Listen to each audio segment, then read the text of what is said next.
សូមជំរាបសួរលោកស្រីអ្នកនាងថ្ងៃនេះបងណាខ្ញុំបានមកជំការតែនៅភូសងអញ្ចឹងទស្សនាមួយខ្ញុំទាំងអស់គ្នាបានមកដល់ហើយឡើងចុះឡានទី2នៅទី1ហើយទៅខាងលើនោះអូដើរឆ្ងាយដែរអញ្ចឹង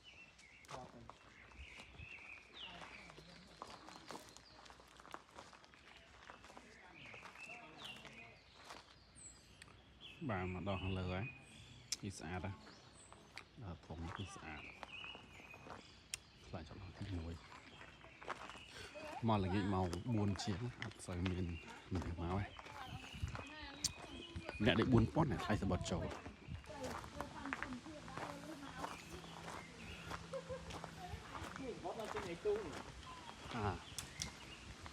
សបត់ទិញឡើងទៅ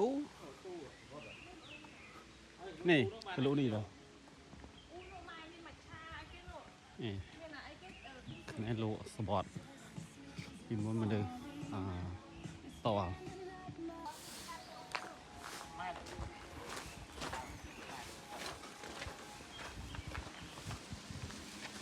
នេះមានទឹកជ្រោះទៀតនោះផ្លែខាងមកយូរពីវត្តច្រើនណា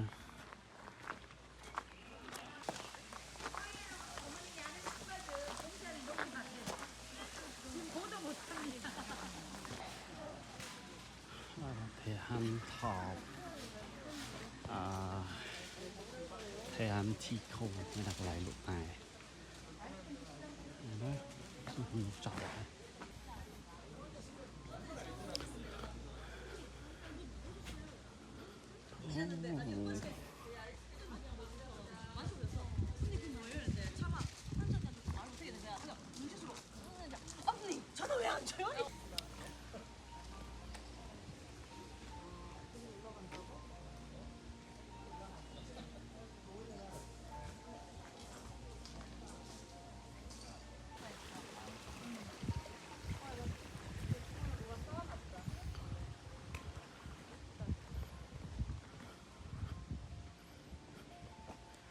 cho đà làm tới khăn lờ gió sàn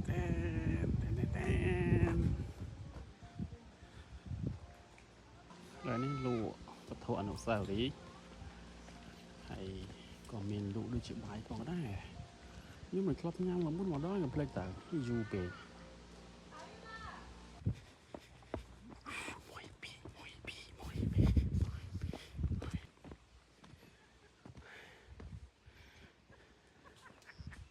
mà cái pin này dây tà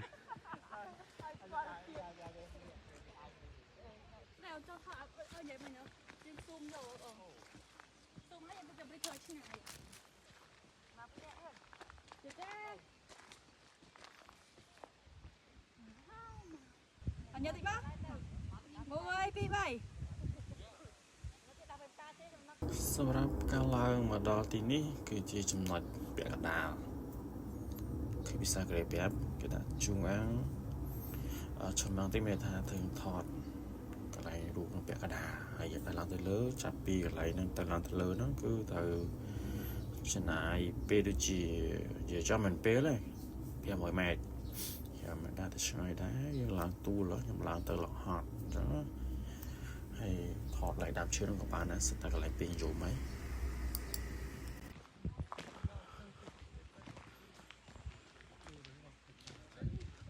ដើរឡើងទៅខាងស្ដាំដៃ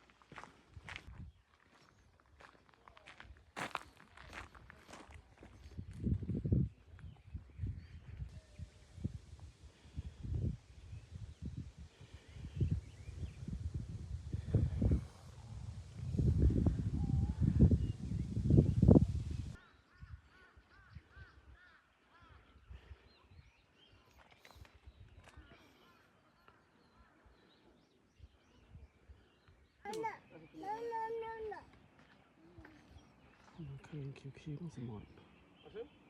ឆ្លងពូចំការតែនៅផូសងចាប់ផ្ដើមដំបូងក្នុងឆ្នាំ1939អ្នកជំនាញជប៉ុនបានជ្រើសរើសដីនៅផូសងជាទីតាំងដែលលក្ខខណ្ឌល្អ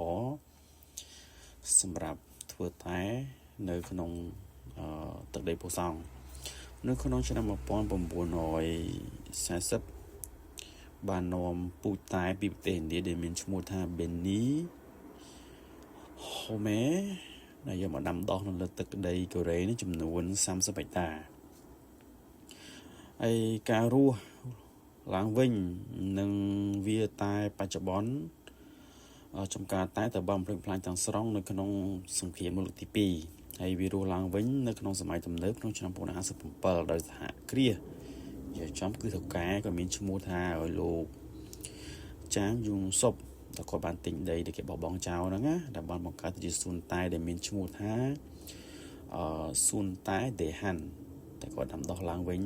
រហូតខ្លាយទៅជាតំបន់ទេសចរមានការតាក់ទាញហើយសម្រាប់តែ40%នៅក្នុងប្រទេសកូរ៉េច្រើនមែនទែន